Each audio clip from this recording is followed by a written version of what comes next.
no matter, what you produce, how good it is, the way you market it is quite important. Of course, over time, as you grow, you want to become a standalone tool. So we don't always want to be an alternative to something. And I do remember an analyst saying, people will say, well, you'll have the graduation problem, maybe that Firebase has, and it doesn't scale very well. Aren't you worried that people will think the same? And I wasn't too worried because I knew that it was just Postgres, but our positioning did have to evolve. And so over time, we just started seeding into our marketing, into our website, into our memes. It's just Postgres, Supabase is just Postgres. And people started to understand, if you can trust Postgres, you can also trust Supabase.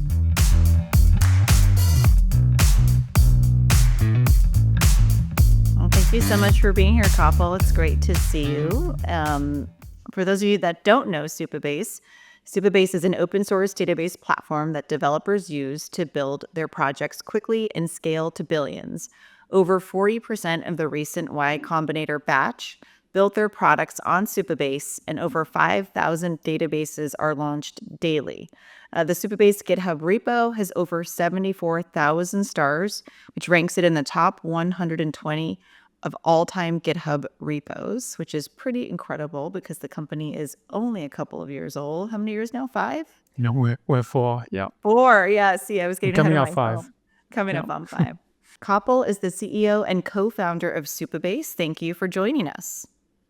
Thanks for having me. So let's move into building Supabase and what it took. So before Supabase, you started 2 companies. What inspired you to start Supabase as your 3rd company? And what initial problem were you aiming to solve in the developer community? Yeah. Well, first of all, I always wanted to do a DevTools startup. My previous 2 were not in the DevTools space. And specifically, I always wanted to do a database startup. So that was kind of in the back of my mind. And then in my second startup, I was building using Firebase. And Firebase has this very cool thing where it can listen to real-time updates from the database as you make changes. We were using it, but unfortunately it wasn't scaling very well for us. And so I had to migrate to our Postgres database, and Postgres doesn't have the real-time feature. So I built that. I open sourced it. It started getting traction. And from there, I just decided that was good timing for me to do this database startup that I had always dreamed of. That's great. So it really was out of necessity and need and building for the developer community. That's awesome. Yeah, we'll go with that. But I think this is the one that I wanted to do all along. All along. That's awesome. All right. So you've built an intentional culture at Supabase. We talk about this a lot, interestingly enough, at the board meetings because I think it is so unique, and develop what we've termed a great talent market fit. What traits and behaviors have you fostered that have attracted the talented team you've assembled? It's definitely like an Avengers team, I like to say, including dozens of former founders. I think you hear about this in the Valley. Some companies, very few are formed with this at the outset, but you were very intentional in building Supabase with former founders. So I'd love for you to just kind of unpack sort of the culture behind the company. Yeah, Supabase is quite flat. We have a lot of products. We're an entire backend as a service. So it means that we've got quite a few products all building on top of a common substrate that is Postgres. But really the thing that we wanted was almost like an open source community. We're fully open source. So it has to be quite distributed, very autonomous. We wanted to make sure that people have kind of this developer mindset. They're very curious, they're very hardworking, and they have a lot of intellectual honesty. And that's kind of how we built the culture. Former founders fit really well into Supabase because they kind of fit into this distributed culture where we can give them a lot of autonomy and leave them to it. And then we don't have to check in every day to see how they're going. They kind of understand what needs to be done without us getting involved day to day. And part of this culture that I think is so unique is you get the question of like, well, what do you do about in-person time, or aren't you missing that, right? Because the company is built remote first. You guys are very public about this. There's actually a great blog post on it. That I don't know if it was you or if it was Ant that published it, but it's really fantastic read. Talk to me a little bit about those launch weeks and then how they fit into this whole culture. Yeah. So the launch weeks themselves are a different piece, but kind of getting to the culture piece, I guess the way it works is we don't really tell people what to do. They tell us what they're doing based on the feedback that they get from the community and from our priority customers. We'll just try to make sure that there are some important tasks getting done at any one time. And then we work towards kind of shared timelines that happen to be launch weeks. So maybe 3 times a year we do these major events where people kind of come and say, hey, this is what I'm shipping for launch week. And we say, great, here's how we'll package it.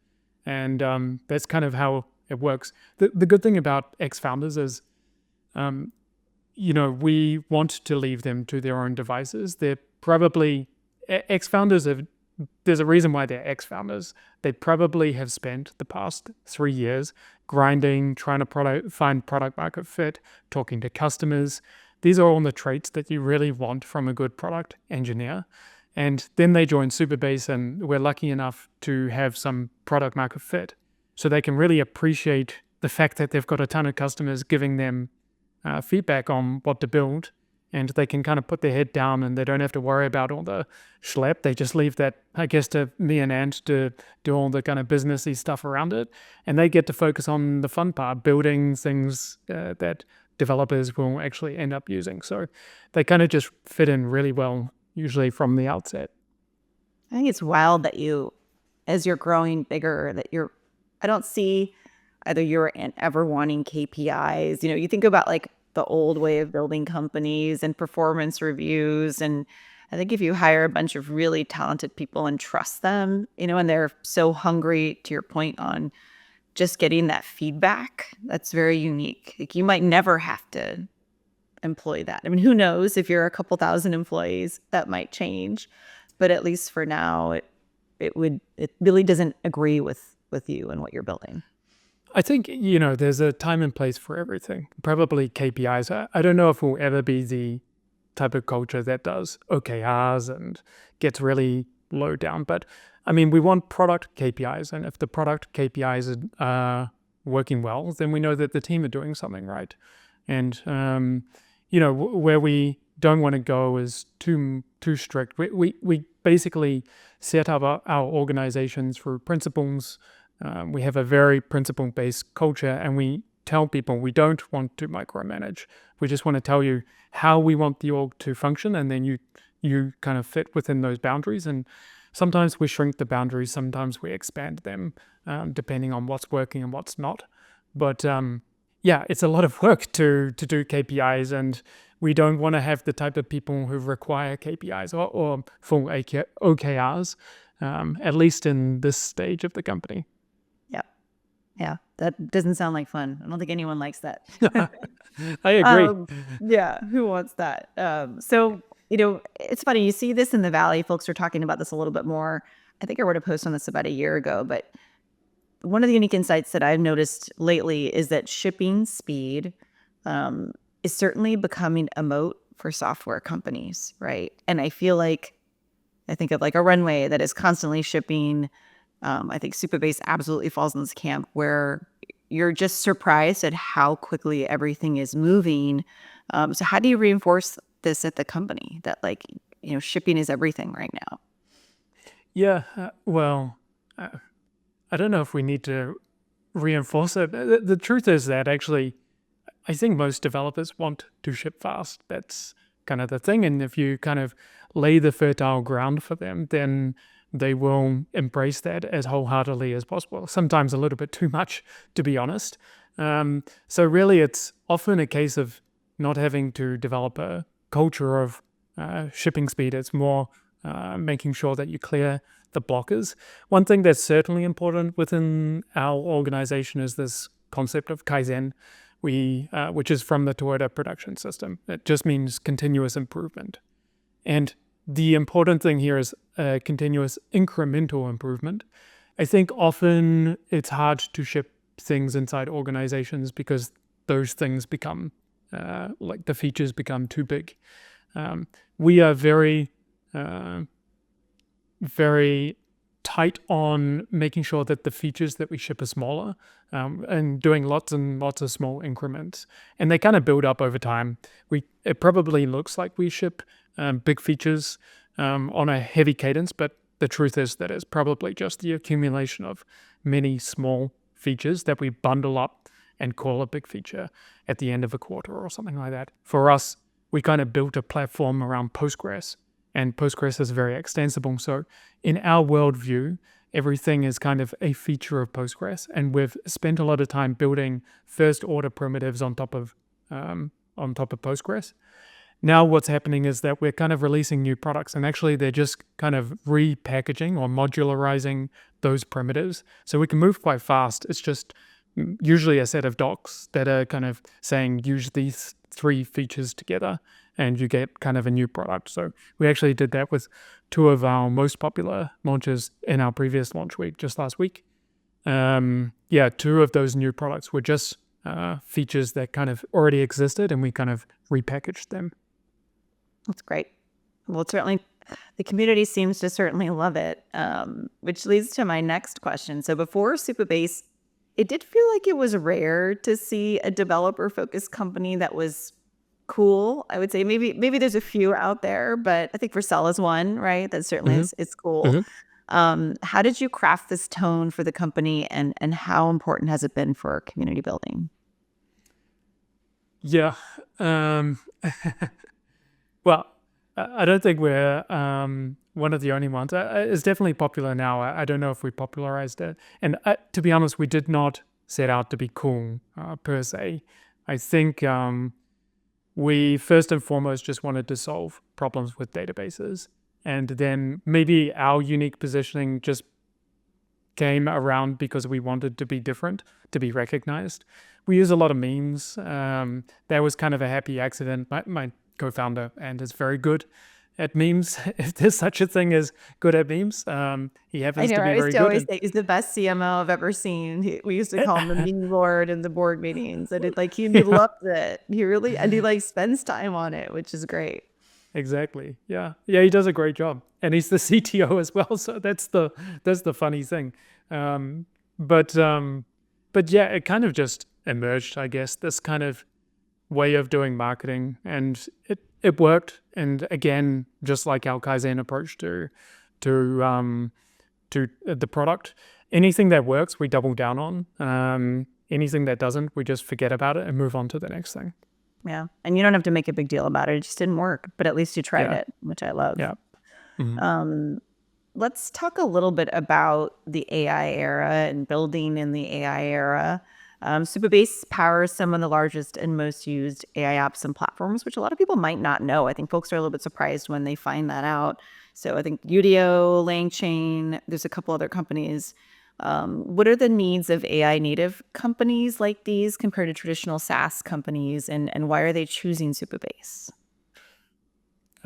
Compared to the other SaaS, I think the thing that's similar is, the growth rate of their user base is insane.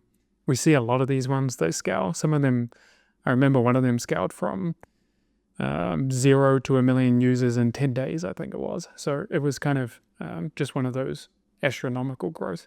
The thing that's quite different from maybe the SaaS is generally the founders are builders themselves, developers, which you might not think is important, but we center our platform for builders, and builders generally don't want to be sold to. So our kind of job with these AI native companies or dev tool companies is really just to give them a good platform and get out of their way. Just make sure that they're not blocked.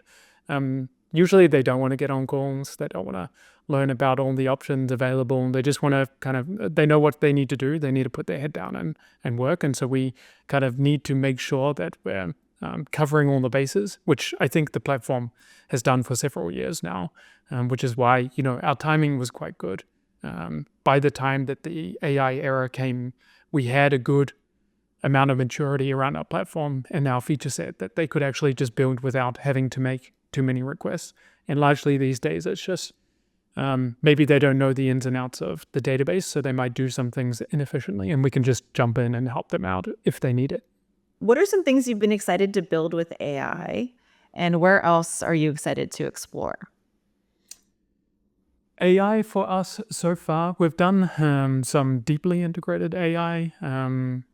We offer products for customers who are building with AI, and then we've kind of done some experiments as well. So you can use an AI assistant in our dashboard, and that kind of helps you to build your database, helps you set up your schema, helps you to do row-level security, all sorts of things. And that's been good. We just did another release this small tweak.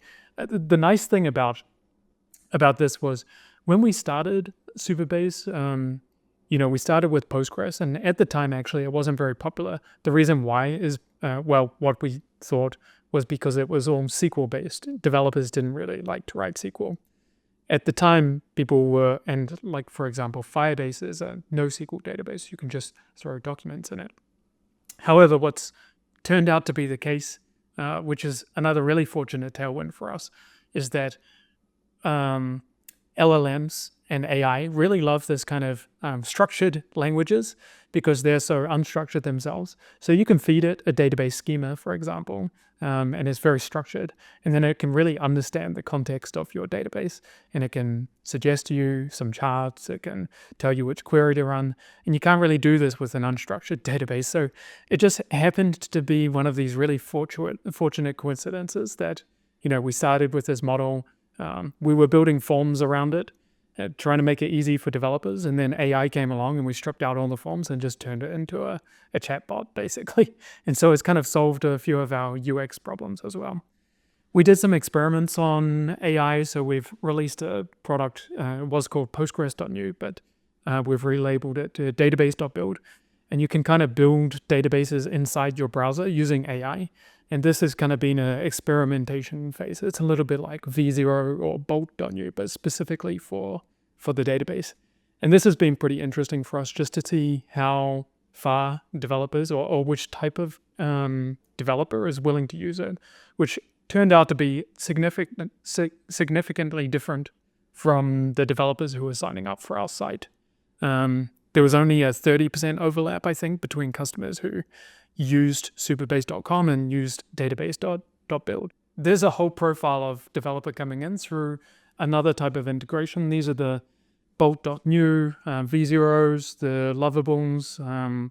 It's really, a bit of a tailwind. And we're starting to see designers signing up for Supabase, using it, giving us very different feedback from what developers are giving us. And yeah, I think it's kind of exciting. It unlocks, if you think that in the world there's 100 million developers, kind of pure developers, as you might call them, the definition of developer is kind of expanding a lot, or at least the definition of builder is expanding a lot. So it's exciting for us. Of course, it introduces some different UX challenges. How do we make sure that we can cater for many different types of profile?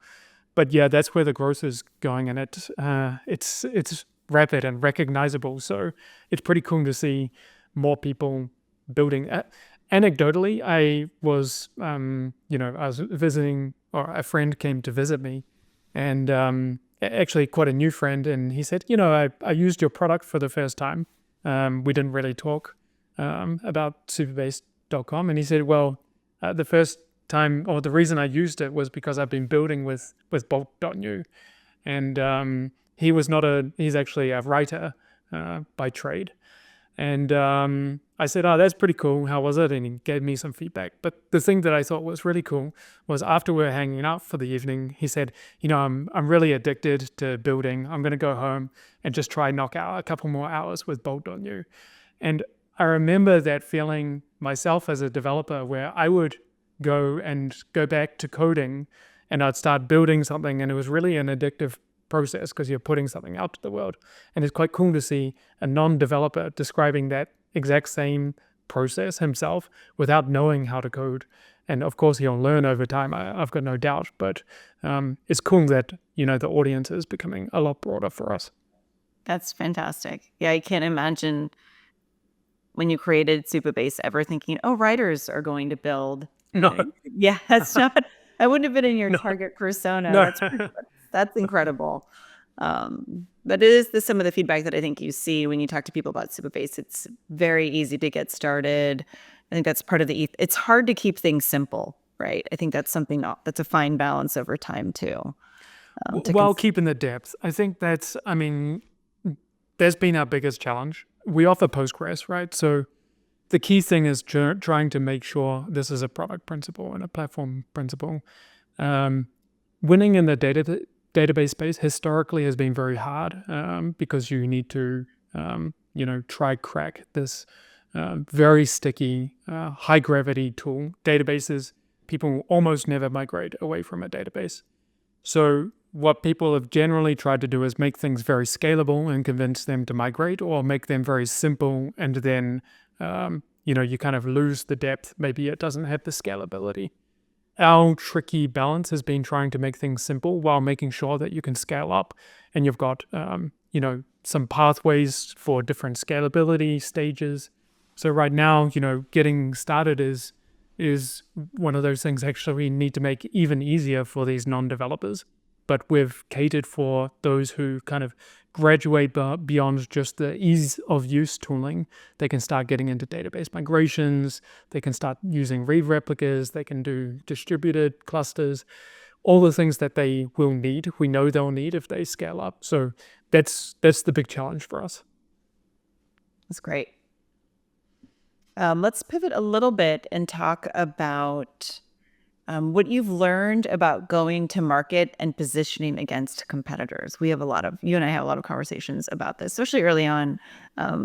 How's your thinking evolved, and maybe what are your general thoughts on it, and potentially maybe it's evolved over time?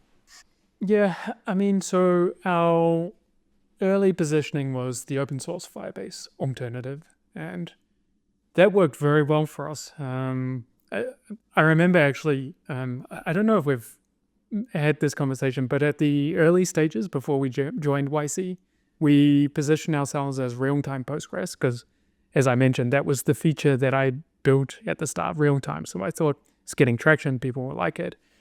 But we just weren't quite picking up. And so one day I changed the tagline to the open source Firebase alternative. That was kind of the only change. Someone put it on Hacker News. It went to the top of Hacker News, and from that point on, that was kind of the positioning that worked. And it was quite funny because it really solidified in our brain, well, positioning is really important. No matter, what you produce, how good it is, the way you market it is quite important. Of course, over time, as you grow, you want to become a standalone tool. So we don't always want to be an alternative to something. And I do remember an analyst saying, people will say, well, you'll have the graduation problem, maybe that Firebase has, and it doesn't scale very well. Aren't you worried that people will think the same? And I wasn't too worried because I knew that it was just Postgres, but our positioning did have to evolve. And so over time, we just started seeding into our marketing, into our website, into our memes. It's just Postgres. Supabase is just Postgres. And people started to understand, if you can trust Postgres, you can also trust Supabase. And, I'm sure over time we'll have to change that positioning yet again as we move up market or change for a different type of audience. But, I really don't think that you might be kind of beholden a little bit to your early positioning, but I do think that you can, correct it or shift it over 2 or 3 years. That's great. And you didn't have to change the product at all. Isn't that wild? No. Where you just change the tagline or you change. It's always surprising to me because I'll have this conversation with founders when I always say, like, your homepage is what you are, right? It's people are trying to learn who you are. So the first place they go is to your website to learn a little bit more.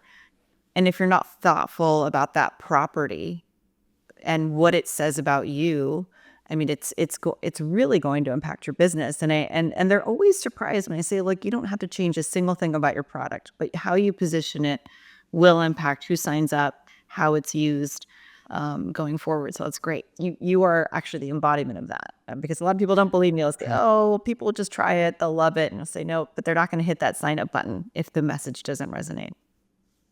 It's true. So what? Some conceptual way of knowing, what they're signing up for was really critical for us. Absolutely. So what was one of the challenges that you faced early on, and how did you overcome it? I think that's the thing. People just look at a snapshot in time and they forget a startup is a very long process. We're going to be at it for generations, right? Hopefully, if we do our job right, that's the kind of long-term view. I wouldn't say anything's been, I think we've had a million challenges, but no challenges insurmountable. I mean, they just need to be chunked down. And so, our Kaizen approach to product is also our approach to the company. We chunk everything down. We look at it as small problems. We solve what we can. We forget about what we can't. These are the kind of mentalities that we have. And I think we've been very fortunate in hiring ex-founders because they typically have faced far more challenging things than what we've had at Supabase, because, what's more challenging than having your back against the wall, your own company is about to die. You're running out of money. You've got mouths to feed. These things are like life-changing events. And to hire people who have faced those type of events, everything seems easier at Supabase as a comparison. Sure, especially given the fact that you're probably working remote, right? Mm-hmm. And so you get to work when you want to work on what you want to work, and that is like that agency that you've given people is very unique, and incredibly motivating. Yep. They're still going to work hard, but and they Oh do. no, I Everyone works didn't hard, imply they didn't, but I think yeah. I don't think anyone. Actually, one of my funniest stories with Ant is I was joking with Ant. I said, Ant is Copple's co-founder, and I said, "Oh, you don't want to move to San Francisco like everybody else?" It was like there was a big sort of push. Maybe this was a year ago, and Ant laughed and he said, "I would spend too much time at like meetups and events and happy hours. I really want to live in like a boring place where all I do is work." And so, It's true. and then I realized that's like everyone that works at Supabase is like intentional about actually living in a remote place that is ostensibly nice, but probably a little bit boring. And that's by design. By design. I think we do have people in kind of tier 1 US cities, but for most of the builders, they definitely want to be somewhere quiet and focus most of the day. Yeah, I think it makes a ton of sense. What has it been like working with enterprise customers, such as GitHub, like GitHub Next? Like, what's that experience been? Yeah, it's pretty cool. I mean, the cool thing about the enterprise customers is that they're also builders, for what I've noticed, and they kind of get, I guess, to contrast them with indie developer has like a choice of any type of tool that they can. Enterprise developer inside big enterprise only has a small subset of tools that they can contrast you against. So Supabase seems, when you compare it to, say, raw AWS or GCP or whatever else they're using, Azure, coming to Supabase is like a breath of fresh air. They love using the product as a result. So that's kind of nice. They also, and this is the dynamic that I like, the developers are usually champions and they can give me feedback and, kind of steer the direction of the roadmap. So, and our success team as well. So that's kind of nice. Having direct, very tangible feedback, we can ship it, put it in front of them, and they kind of get excited as a result. Of course, the challenging thing is you've got to deal with all the security reviews, the legal. These things take a year, but those are the ones that I leave to someone else. Yeah. There will be AI that solves that for us anyway, right? Yeah. Please, someone make it Right. fast. We touched on launch weeks. I think different companies do it different ways. I think yours is very unique. It's really special. Let's talk a little bit about that. What are they for you? How important are they? Where did they come from? How effective are they at driving awareness? What are your thoughts on launch weeks, and do you think others should incorporate them as well? Yeah, for us, launch week started, I think, in 2020 after we finished YC. And the reason why was at YC, you have demo day. And so you're building for 3 months or you're working towards a deadline. And then after this 3 months, you kind of have this event that you're shooting for. After you're done with demo day, you kind of get out of YC and everything feels daunting, like there's kind of no end in sight. So all we did was we internally said, let's recreate this demo day event 3 months in the future. And we did that and we shipped something big. And then when we were all getting together the day after shipping, we said, okay, well, how do we do it bigger? And we decided, well, let's ship one thing every day for an entire week. We didn't actually think we would end up doing it because it seemed just too ambitious, but it ended up working. And in that first one, I think we saw our top of funnel, our traffic increased by 30%. So Koppel, tell us a little bit about remote work and how have you been able to produce a culture that has performed so well in a remote fashion? Yep. So I guess there's the cultural part and the kind of technical part. Technical, how we structure things, the tools we use. Culturally speaking, yeah, I mentioned at the start that we kind of hire or we build our organization a little bit like an open source organization. And that's kind of the profile of person we hire as well. Quite autonomous, able to look after themselves. Very few meetings. We give them a lot of autonomy. From a kind of cadence point of view, the way it works is we have lots and lots of small teams. Teams have, by requirement, one meeting a week. And then outside of that, they can attend any meeting, but they don't have to. They can just do their one meeting and get back to work. They're kind of like stand-ups where they kind of just share what they're working on, or it's a time to chit-chat and, get through some important tasks. Otherwise, almost everything is done asynchronously through a written culture. We have many processes for this one, and usually they build organically. Now we have a lot at the start. There weren't too many, but the tools we use are, we try to keep them very limited, but Slack for synchronous comms, Notion for async, and Google Meet just for getting on meetings. GitHub as well for working with our community. Then generally what we do is if we are going to design a big project that we're going to work on, we build RFCs, request for comments. So anyone can build an RFC. This could be like, hey, I want to push out a new product in Supabase, or I want to develop this feature within the existing product. And they kind of focus, first of all, on what problem they're solving, which customer they're building it for, how they plan to solve it. But even this process has kind of improved over time. For example, when we first started, you just put the problem and the solution.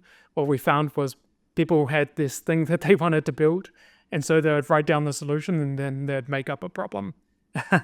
But writing is a way of like rethinking about problems, in my opinion. So what we made them do, instead of just listing a problem, you actually have to write, instead of listing one solution, you always have to write 3 solutions to the problem that you're trying to solve. This kind of forces the developer to think about the problem that they're trying to solve. The other really important thing, and this is really critical, I said that at the start, one of the traits we try to look for is intellectual honesty. That's because when this is a human trait, every human has it, but when you come up with a solution to a problem, you become very kind of wedded to that particular solution. And over time, especially in an async environment, you'll put that solution out there. The act of writing it down kind of embeds you even deeper into the solution. Then 24 hours later, you get some comments from the rest of the team on your given solution, and you feel like there's too much distance, they're attacking your solution. So to kind of counteract that, come up with three solutions was a really good way of, decoupling the person from this one solution, because they've presented three solutions.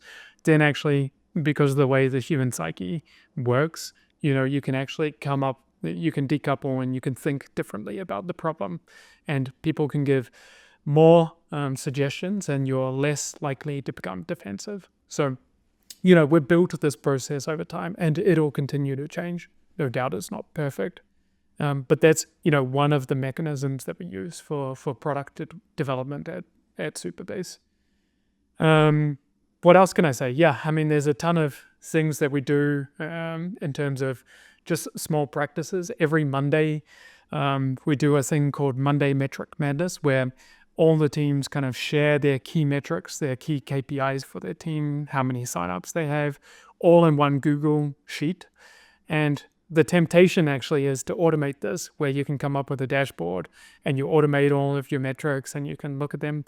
The problem with automating them is that the people building no longer look at the dashboard that is automated. So we actually have resisted the urge to automate any of these metrics. We kind of tell them to come up with their own important metrics, and then we make them write it down every single week.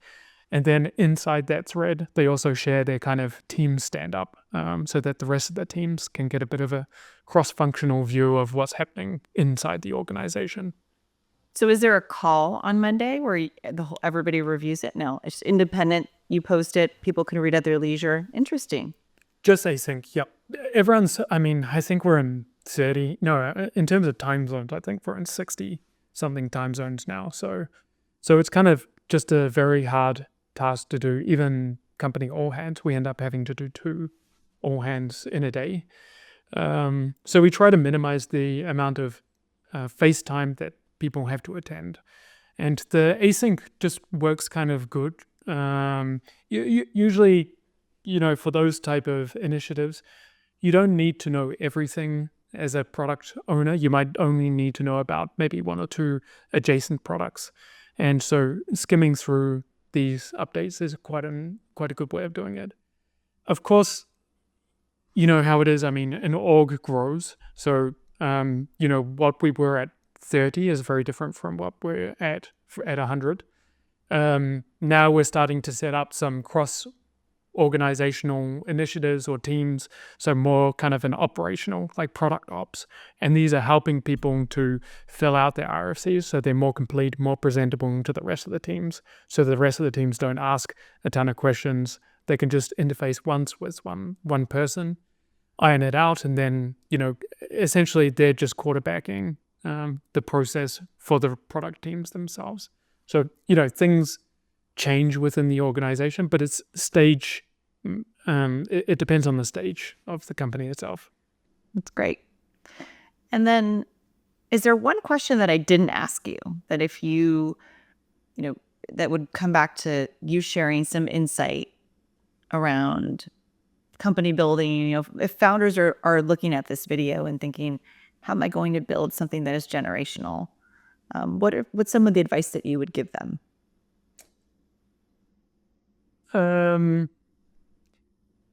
Yeah, I think the YC culture is pretty clear on this one. You just listen to your customers, solve a pain point, and you work diligently on that all the time. So there is some advice. I mean, there's a lot of cliche advice out there.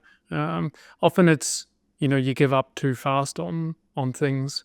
I think that's a important one. We've had a lot of products that we push out and they don't quite hit on day one, but they kind of build over time, and then eventually people love them. So yeah, it's kind of it's hard to come up with any one thing, but generally listening to your customers solves for those problems. Either you get a hit immediately, or if you don't, you increment towards what your customers' feedback is, and you end up building something that they love over time. So yeah, using that as kind of a mantra. At least I think that's what we've done very well at Supabase.